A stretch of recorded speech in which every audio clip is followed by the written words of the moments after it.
Hello, everyone, and thanks for tuning in with us. Today, we're excited to have two of our medical professional staff members from the Center for Skin Wellness, Dr. Robert Finkelstein and Michelle Selvaggi, our nurse practitioner. And we understand how important it is to know what's going on currently right now with the COVID-19 virus. So Dr. Rob and Michelle are going to answer some questions about how our office at the Center for Skin Wellness has adapted. First question for you both is, what is your office doing? How have you adapted to the new COVID-19 mandates? Well, it's very new and different and unprecedented times with medicine, with regards to medicine. And our whole goal, everyone's goal, is to kind of maintain social distancing while trying to maintain our lifestyle and take care of our health. So what we're trying to do is maintain that social distancing while still treating our patients and protecting our patients and protecting our staff and each other. And in doing that, we're changing our platform mainly by seeing patients instead of seeing them live, screening them and treating them if possible with telemedicine. That's been our bulwark of the platform that we've been using. It's really helped not just our specialty, but I think medicine in general. So the gist of it is we're really trying to retrain people to stay home, but still be able to attend to their health needs, specifically their skin health needs. So thinking of that, and telehealth and patients that you're still seeing, what types of patients are you still seeing and treating in the office?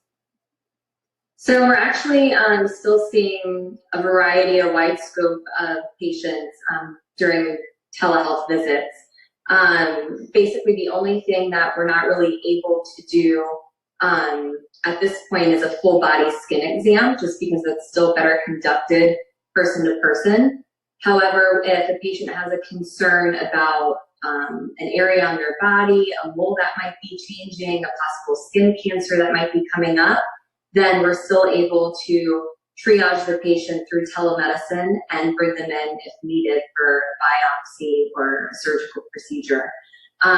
This past week, I've seen an array of different diagnoses, anything from acne to our standard Accutane follow-ups, new rashes. I had a patient with shingles who did a telehealth visit, and we were able to diagnose and treat her through a FaceTime visit. Chronic diseases such as eczema, psoriasis, different fungal infections. So really, we can still see the majority of the patients that we would see in office, but do it in a safer way through a telehealth visit. So how does someone, how does that telehealth work? What types of tools can they use for telehealth visits? Well, first of all, we're lucky because dermatology is a specialty that really is kind of geared for telehealth, telemedicine. We call it teledermatology. That's because dermatology is such a visual specialty. So when a patient comes into the office, we can look at them within 5 seconds, pretty much know what they have. And the same thing goes with telehealth. We can look at a rash, or like Michelle said, if they have come in with shingles, or if they have psoriasis or fungal infections, anything like that. It's usually something that we know what it is, we know what it could be, and we know how to treat it without having them come into the office to see them live.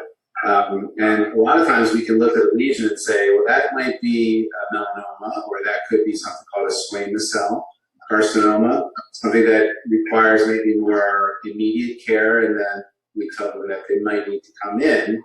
Of course, when they do come in, we take all those precautions and make sure that we screen them, that they're not sick, and we take their temperatures, and we make sure we wipe down everything before and after, so all those things that we do. But dermatology is just a really good specialty for telehealth. It really is I would say, one of the most commonly used platforms for telemedicine. And what applications or tools can people use for the telehealth? How do they connect with you on that? So right now, the HIPAA restrictions have really loosened up quite a bit. So where before we would have mainly only had to use our electronic medical record system, our EMR, to do the visit, now it's much more convenient for patients. If they have an iPhone, we're encouraging to use FaceTime for patients. If they want to use Skype, WhatsApp, Zoom, Dr. Rob named like 3 other ones before we started. So we're really trying to adjust to patients. I was able to download another platform to this week for a patient who were having difficulties with Skype. So we're really kind of letting the patients tell us the easiest way for them to do the appointment, and then we're accommodating that need. How do the telehealth appointments work with insurance and for billing? What does that look like? Is that something you can tell us about? Well, I just go kind of run through the process. So basically, the patient calls just like they would call for any appointment, whether they're established or they're new, and they say whatever their complaint is. And then what our receptionist does is encourage them to make a telehealth appointment, because again, we explain the rules to them that we're trying to maintain social distancing, and usually everyone's pretty amenable to that. So we tell them that the telehealth visit is covered by their insurance. A lot of insurances are waiving their co-pays for this, which is fortunate. So it makes it easier for them. So the visit is handled the same way a live visit would be handled, only that they a lot of times don't have to pay the co-pay. So that they call for the visit, we make the telehealth appointment, we see the patient, we submit the claim to their insurance, and there she goes. So it's really streamlined. That they should have there should be no changes with regards to their insurance, and it makes it easier for them. So if they're afraid, like, well, this is going to be covered or this is going to be difficult, it really isn't. It's very easy to do and streamline. We have a system set up that we try to set them up first on their platform, whatever platform they're using, so that when their appointment comes, we try to get them to get them in as quickly as possible, and go from there. And it sounds. Go ahead, Michelle. Another thing too, Dr. Rob, I think touched on our medically insured patients, but also if you don't have any medical insurance right now and you have an urgent concern, instead of feeling like you have to go to an urgent care or the ER, you can still do a telehealth visit. We're seeing non-insured patients, and we have established cash prices for $100 for a new patient, $75 for established. So there's still an option whether you have medical insurance at this time or not. That's a good point, because we're trying to keep people at home if all possible, at least, but we certainly don't want people going to places. We don't want to overburden the hospital systems. We don't want to overburden the ERs or the urgent cares that need to see these COVID patients or screen for COVID. We want to keep them away from there. That's kind of our goal. Well, it looks like you're both doing that from your home offices today as well, too, and that you've taken this pretty seriously with the social distancing. So we thank you for that, for protecting your patients.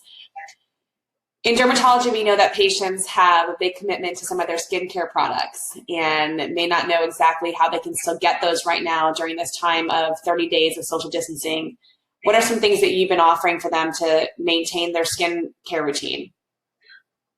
Well, yes, life goes on, and for those that are been using products or those that are interested in products, we are open Monday, Tuesday, Thursday.